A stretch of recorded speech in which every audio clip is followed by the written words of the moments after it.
सुप्रभात बच्चों। इसके पहले की वीडियो में आपने कबीर की जो साखियाँ आपके पाठ्यक्रम में दी गई हैं कक्षा 9 की किताब में,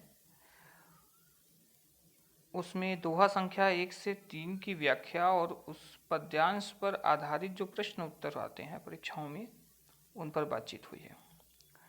आज इस वीडियो में हम दोहा संख्या 4 से 7 अर्थात जो बचा हुआ हिस्सा था आपका साखियाँ पाठ से, उस पर बातचीत करेंगे।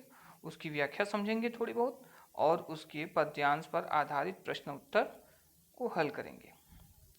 तो ये देखिए दोहा संख्या 4 से जो एक प्रश्न बनेगा। पहला प्रश्न तो आप सभी को मैंने बताया था कि एक प्रश्न आपका सीधा सीधा बनता है कि कवि का नाम और कविता का शीर्षक। तो कविता का शीर्षक साखियाँ और कवि का नाम है कबीर। ठीक, तो ये प्रश्न आप एकदम याद रखिए। इसको हमने बार बार नहीं प्रयोग किया है, पहली वीडियो में पहली बार प्रयोग किया था, अर्थात पहले दोहे में ही प्रयोग किया था। बाकी कहीं इसका उपयोग मैंने नहीं किया है। इस प्रश्न का बार बार पूछने की आवश्यकता नहीं है। देखिए, पखा पखी के कारनाई सबल जग रहा भुलान, निरपक होई के हरि भजे सोई संत सुजान। सोई मतलब वही है क्या, संत, और सुजान मतलब सज्जन। वही सज्जन और संत है कौन कि जो निरपक होई के हरि भजे। निरपक मतलब होता है निष्पक्ष। एक सामान्य सी बात है कि जब हम किसी चीज़ को देखते हैं, मान लीजिए कि दो लोग आपस में बात कर रहे हैं, आपस में झगड़ा करने लगे, तो हम अगर काफ़ी देर से देखते हैं या हम क्रिकेट ही देखते हैं तो क्या होता है, धीरे धीरे क्या होता है, हम एक पक्ष से जुड़ जाते हैं। अगर हम भारत और पाकिस्तान का मैच देख रहे हैं तो चूंकि हम भारतीय इसलिए भारत से जुड़े हुए हैं, हमारा मन भारत को तरफ से है, हम चाहते हैं कि भारत जीते। लेकिन अगर हम किसी अन्य देश का मैच देख रहे हैं जिससे हमारा कोई रिश्ता नहीं है, दो देश दो टीम है जिनसे हम कोई वास्ता नहीं रहता, लेकिन फिर भी हम मैच देख रहे हैं तो जरूर एक पक्ष से हम जुड़ जाते हैं। अच्छा, व्यक्ति क्या करता है, व्यक्ति की ये प्रवृत्ति होती है कि वह जब किसी पक्ष से जुड़ता है तो उसे अपना पक्ष ही महान लगता है। जैसे हमने मान लीजिए हम लोग हिंदू धर्म में जन्म ले लिया, हमने इस्लाम धर्म में जन्म लिया, तो हमें इस्लाम धर्म या हिंदू धर्म ही श्रेष्ठ लगेगा। और इसके कारण क्या होता है, इस वजह से लोग क्या करते हैं, एक दूसरे के ऊपर आक्षेप लगाते हैं, स्वयं को श्रेष्ठ समझते हैं, दूसरे को नीचा समझते हैं। और इन सब से क्या होता है कि उनके जीवन का मुख्य उद्देश्य है, अर्थात कबीर के अनुसार जीवन का मुख्य उद्देश्य है ईश्वर को प्राप्त करना, है ना, भक्ति करना, है ना, परमात्मा में विलीन हो जाना, या जीवात्मा उस परमात्मा में मिल जाए। तो उस लक्ष्य से हम भटक जाते हैं। इसलिए देखिए पहली पंक्ति जो है, पद पखा पखी के कारणे मतलब कारण से, पखा पखी मतलब पक्ष विपक्ष। जो हम लोग ये पक्ष खेलते रहते हैं कि ये फलाना, ये ढिमका, ये हम श्रेष्ठ हैं, ये हिंदू है, ये मुसलमान है, ये जब होता रहता है ना, तो इसके कारण में पढ़कर ये जाति पाति का जो संप्रदाय का भेदभाव है ना, इस भेदभाव के कारण ही व्यक्ति क्या करता है, ईश्वर को प्राप्त नहीं कर पाता, अर्थात भूल जाता है, ईश्वर को ही भूल जाता है। कबीरदास क्या कहना चाहते हैं कि जो निष्पक्ष होकर ईश्वर को भजता है वही संत है और वही सुजान अर्थात सज्जन है। ठीक है, अब देखिए इस पर जो प्रश्न उत्तर हैं उन पर ध्यान दीजिए। सुजान शब्द कई बार प्रयोग होता है, इसका अर्थ देखिए चतुर भी होता है, सज्जन भी होता है, ज्ञानी भी होता है, लेकिन संत सुजान यहाँ पर होता है सज्जन। चतुर संत नहीं कह सकते आप, इसलिए कहेंगे सज्जन। ठीक है ना। तो प्रश्न देखिए पहला कि निरपक होकर हरि का भजन करने वालों को कवि ने संत सुजान क्यों कहा है।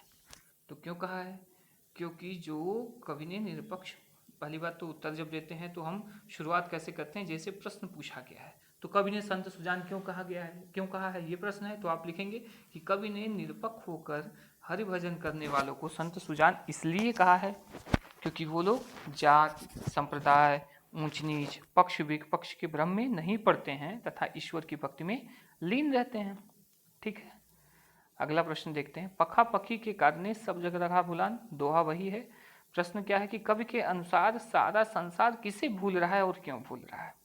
तो किसे भूल रहा है कि सारा संसार, कवि के अनुसार सारा संसार जीवन के प्रमुख लक्ष्य, जीवन का प्रमुख लक्ष्य क्या है, ईश्वर की भक्ति और ईश्वर प्राप्ति को भूलता जा रहा है, क्योंकि वह जाति धर्म और वर्ण भेद के आधार पर स्वयं को श्रेष्ठ और अन्य को निम्न समझता है।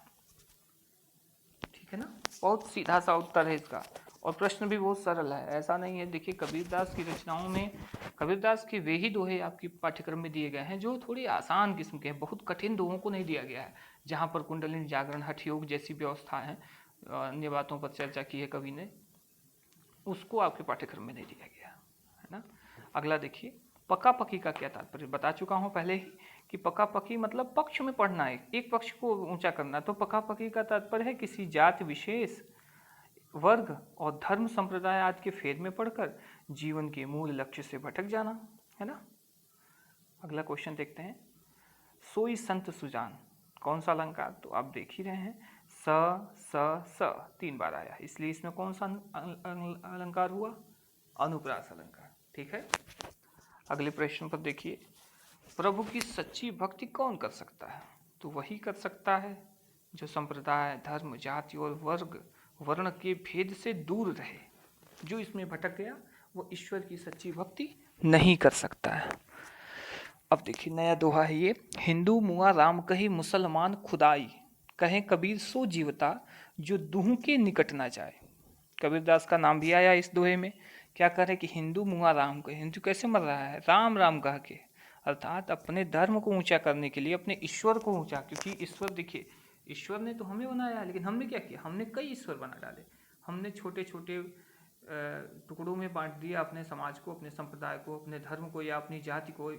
जाति मतलब ये ब्राह्मण क्षत्रिय वाली बात नहीं, जाति मतलब मनुष्य जाति जो है, पूरी मानव जाति को हमने क्या किया, धर्म के आधार पर, संप्रदाय के आधार पर कई हिस्सों में बांट डाला है ना।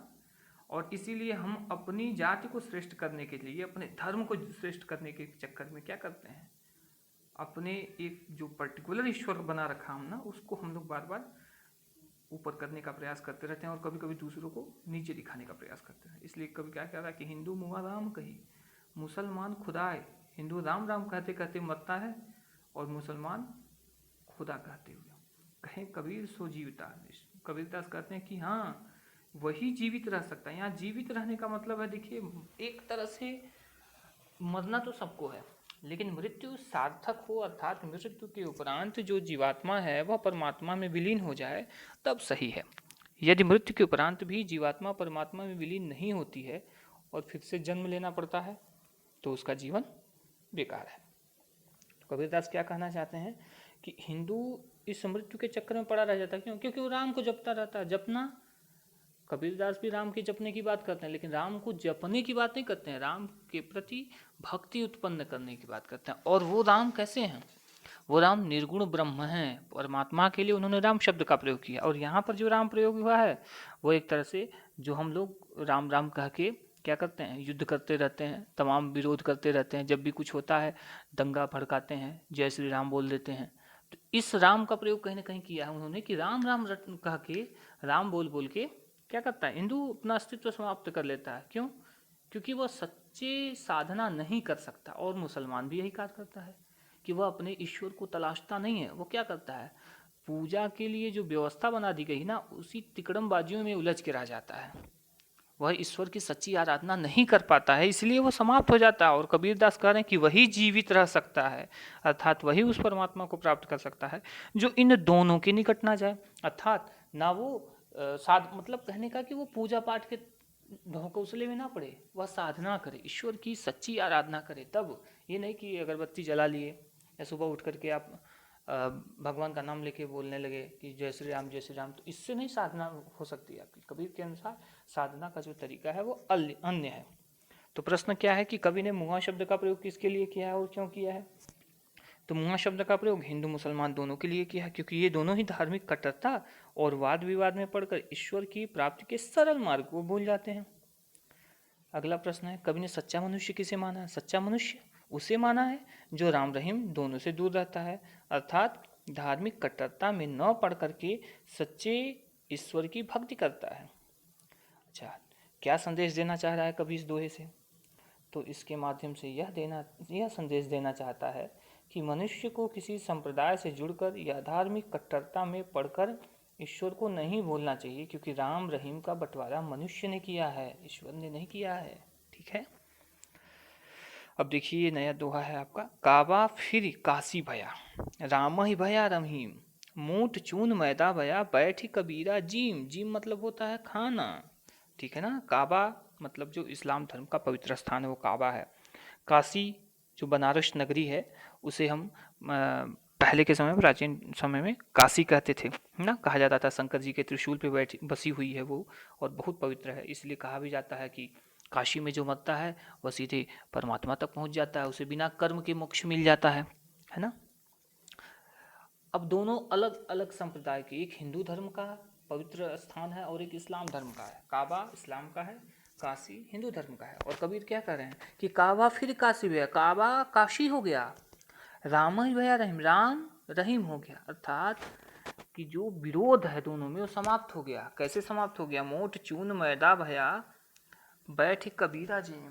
मोट चून मैदा होने का मतलब है मोटा चून, मतलब ये जो आटा होता है ना, मोटा आटा, और एक मैदा मतलब आप सब उपयोग करते हैं घर में तो जानते हैं, मैदा मतलब जो पतला महीन आटा होता है एकदम पिसा हुआ बहुत ही बारीकी से, उसे मैदा कहते हैं। मोट चून का तात्पर्य यहाँ पर क्या है कि ये जो हमारे मन में भ्रांतियाँ हैं, जो बुराइयाँ हैं, है ना, जो भेदभाव है, उसको यह मोट चून कह रहा। और मैदा कहने का मतलब कि जब वो भेदभाव मिट गया तो क्या बचा, क्या हुआ? मैदा हो गया, पतला हो गया, महीन हो गया। तो कबीरदास क्या कहना चाहते हैं कि जब मन में हिंदू मुसलमान का भेदभाव मिटा, है ना, जब सांप्रदायिकता की जो खाई बन चुकी है वो समाप्त हो गई, तो काशी काबा में कोई अंतर नहीं रहा और राम रहीम में कोई अंतर नहीं रहा। और फलस्वरूप यह कैसे हुआ कि मन की जब बुराइयां समाप्त हो गई, मोटा चून मैदा हुआ, तो यह सब समाप्त हो गया। मतलब बुराइयां जब मन की खत्म हो गई तो यह सब बहुत ही अच्छे तरीके से भेदभाव मिट गया। और कबीरदास जी कह रहे हैं कि अब मैं आराम से इस आनंद का अनुभव कर रहा हूँ, इस आनंद को भोग रहा हूँ। तो काबा फिर काशी भया पंख, जिसे क्या तात्पर्य है? तो इसका तात्पर्य है कि मनुष्य के मन में जो सांप्रदायिक भेदभाव है उसका मिट जाना, तभी ना। काबा, काशा और काबी में अंतर नहीं भाई, काशी काबा एक है राम रहीम, दोनों में कोई अंतर नहीं है कबीर के लिए। अगला अगला प्रश्न देखते हैं। मनुष्य के मन में सांप्रदायिक भेदभाव मिटने से क्या परिवर्तन हुआ? तो क्या परिवर्तन होता है कि उसकी धार्मिक संकीर्णता और अंधभक्ति समाप्त हो जाती है। फलस्वरूप क्या हुआ कि राम रहीम और काशी काबा में कोई अंतर नहीं रहा। ठीक है ना। प्रश्न अच्छे से आप लोग वीडियो में आप चाहें तो रोक रोक करके, बीच में पॉज करके इसको पढ़ लीजिए अच्छे से, ठीक है ना। और ये प्रश्न आपको समझाने के लिए लिखे गए हैं। उत्तर पुस्तिका में जब लिखिएगा तो इसे अपने शब्दों में लिखिएगा, नहीं तो सारे प्रश्न उत्तर एक ही जैसे होंगे। प्रश्न तो यहाँ से उठा सकते हैं, आप ले सकते हैं, लेकिन उत्तर को अपने शब्दों में लिखिएगा। ये आपको समझाने के लिए मैंने लिखा है। इसको सीधे अपनी नोटबुक में कॉपी ना करिए, क्योंकि इससे आपकी जो स्वाभाविक सृजन शक्ति है वो समाप्त हो जाएगी। तो यहाँ से देख लीजिए, समझ लीजिए अच्छे से, उसके बाद अपने शब्दों में उसे लिखने का प्रयास करेंगे। ठीक है। अगला देखिए, दोहे में प्रयुक्त मोट चून का क्या अर्थ है, वह मैदा कैसे बनता है? बता चुका हूँ। मोट चून का अर्थ है क्या? धार्मिक संकीर्णता और अंधविश्वास, है ना। इसी कारण जो धार्मिक संकीर्णता हमने बना रखी है कि ये मेरा धर्म है, ये तुम्हारा धर्म है, तुम हिंदू हो, हम मुस्लिम हैं, ये सब करने के कारण क्या होता है? मनुष्य ही मनुष्य का दुश्मन बन जाता है ना। और जब ये बुराइयां समाप्त हो जाती हैं तब मोट चून मैदा बन जाता है। मैदा कैसे बनता है कि जब ये जो बुराइयां मनुष्य के मन में हैं, भेदभाव वाली, वो समाप्त होती हैं, तब ये मोट चून मैदा बन जाता है। अगला देखिए, सोने का पात्र, ये देखिए नया दोहा है। इसमें क्या है? ऊंचे कुल का जन्मिया जे करनी ऊंच ना होए, सुवर्ण कलश सुरा भरा, साधु निंदा सोई। उदाहरण देकर के कबीर समझा रहे हैं क्या कि अगर व्यक्ति ऊंचे कुल में जन्म ले लेता है, ऊंचे कुल का जन्मिया मतलब ऊंचे कुल में जन्म लेने के बाद भी क्या करे? जे करनी ऊंच ना हो, अगर उसका करनी करनी मतलब उसका कर्म, उसके द्वारा किया गया कार्य, हम मनुष्य क्या होता है? मनुष्य जन्म तो लेता है, लेकिन मनुष्य जन्म से नहीं, अपने कर्म से जाना जाता है। वो जैसा कर्म करेगा वैसा उसका नाम होगा। अगर किसी बड़े बाप का बेटा बड़े खानदान में जन्म लेने वाला बुरे कर्म करने लगेगा तो फिर क्या होगा? वो चर्चा करने योग्य नहीं है, उसका सम्मान करने योग्य नहीं है, उसकी निंदा ही करनी चाहिए।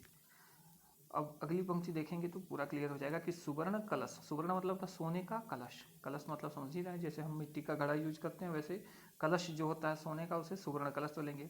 सुरा भरा मतलब सुरा का तात्पर्य मदिरा अर्थात शराब से, वाइन जिसको बोलते हैं। तो शराब से अगर सोने का कलश हो और शराब से भरा हो तो क्या होता है, साधु निंदा सोई। तो साधु लोग, सज्जन लोग इसकी निंदा करते हैं ऐसी चीज़ों की, कि वस्तु अच्छी हो लेकिन उसमें जो सामग्री हो वो बहुत ही खराब हो। सोना बहुत पवित्र धातु है ना। हमारे हिंदू धर्म में बहुत सम्मान दिया गया है और देखिए इसी कारण वो बहुत मूल्यवान है ना।